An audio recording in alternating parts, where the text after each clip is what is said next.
O objetivo desse trabalho é incentivar que os indivíduos da nossa sociedade brasileira, realizem novas análises sobre o processo político e social que proporcionou aos militares governar o Brasil, a partir de 1964 até 85, de forma ditatorial e repressiva. A ascensão da ditadura militar no Brasil caminha paralelamente com a Guerra Fria e a ameaça comunista internacional. Também aqui no Brasil, a Escola Superior de Guerra acreditava realmente em um possível conflito mundial entre as duas grandes potências políticas, ideológicas, militares do período, a União Soviética e os Estados Unidos. O Brasil, naquele cenário, era considerado um país periférico nas relações de poder do período. Mesmo assim, ele estava ligado aos interesses estratégicos desses dois grandes blocos políticos, ideológicos, militares da época. Para compreendermos todo o processo que legitimou a chegada dos militares ao poder, cabe entendermos e voltarmos um pouquinho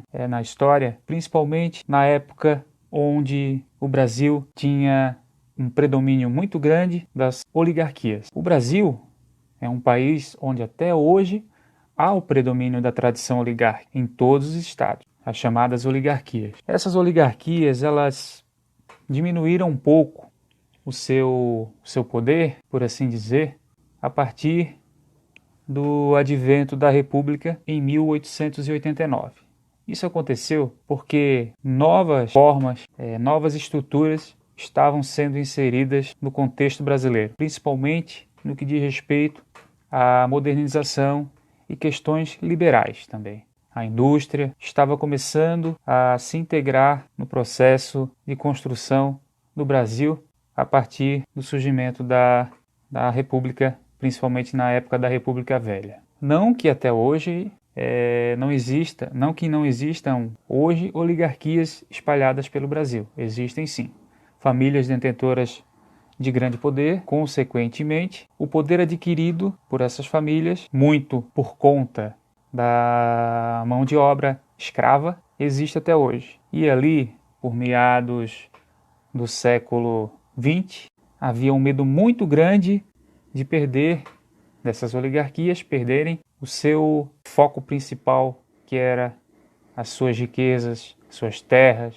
Em linhas gerais, entende-se por oligarquia uma das formas possíveis de exercício do comando ou do poder, designadas pelos termos arqué e crato, presente na experiência de várias cidades gregas, inclusive Atenas, antes de seu célebre momento democrático no século V a.C. Se o termo democracia nomeia um experimento político no qual a sede do poder se encontra nos demos, isto é, em muitos ou em todos, o termo oligarquia sugere forte contração ao tomar como referente uma forma de domínio ou de governo no qual poucos, oligoi, exercem comando, arqué.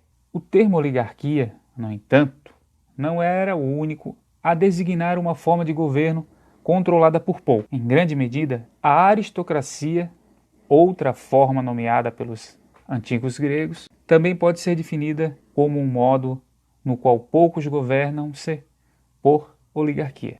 Isso tudo está no Dicionário de Conceitos Históricos, a editora Contexto, de 2009, por Kalina Vanderlei Silva, mais especificamente na página 338. Pois bem, essas oligarquias foram, ou melhor, estavam amedrontadas naquele período por uma suposta ameaça comunista. Uma ameaça fictícia, por assim dizer, pois o comunismo nunca foi adotado estritamente no Brasil.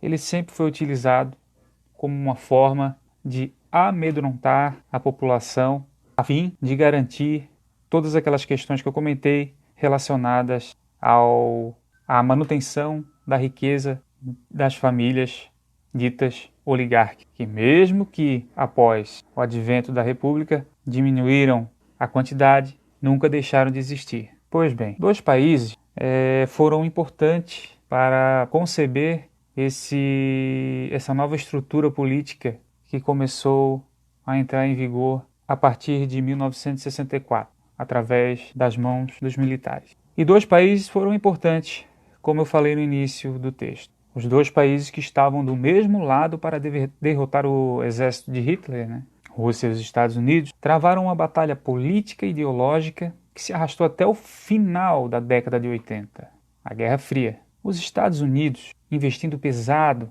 a fim de controlar as atividades capitalistas, principalmente nos países latino-americanos, e enquanto isso, a ideologia comunista, forte, inimiga do capitalismo, essa ideologia, apesar de amedrontar os países, ela não tinha, de acordo com os estudos, a intenção de dominar o mundo, mas era uma ideologia diferente e considerada inimiga do capitalismo. Ela crescia na União Soviética principalmente. No entanto, o comunismo começou a chamar a atenção dos Estados Unidos, principalmente após a Revolução de 59, deflagrada em Cuba sob o comando de Fidel Castro e Che Guevara, apoiados pela União Soviética, que tomaram o poder do então ditador.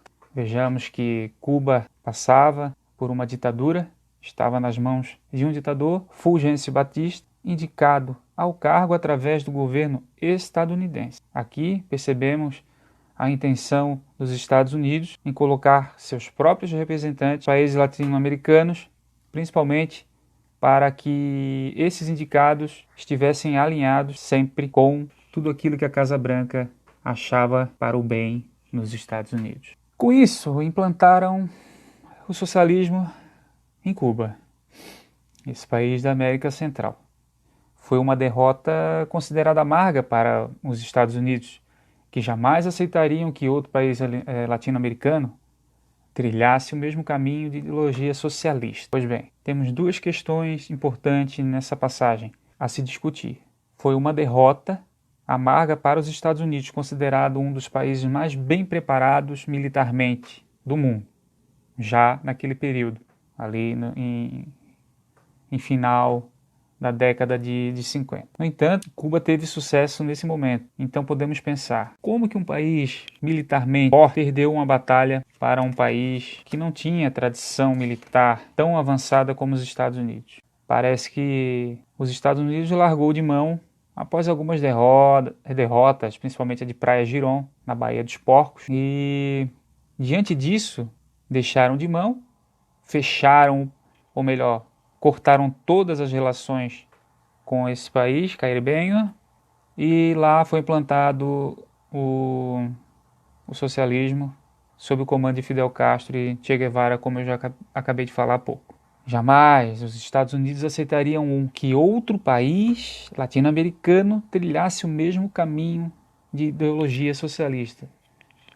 E foi isso que eles começaram a fazer. Enquanto isso, no Brasil, o governo brasileiro, para colocar mais lenha na fogueira, vamos dizer assim, e para temperar mais ainda essa paranoia que havia sobre uma iminente invasão comunista, o presidente naquela época, Jânio Quadros, condecorou Che Guevara com uma das maiores condecorações dada a um estrangeiro, a medalha da Ordem Nacional do Cruzeiro do Sul. Certamente não chamaria a atenção se esse ato não fosse oferecido a um líder comunista, em um país onde o capitalismo mirava todos os seus holofotes, no caso o Brasil. O fato é que essa atitude denotava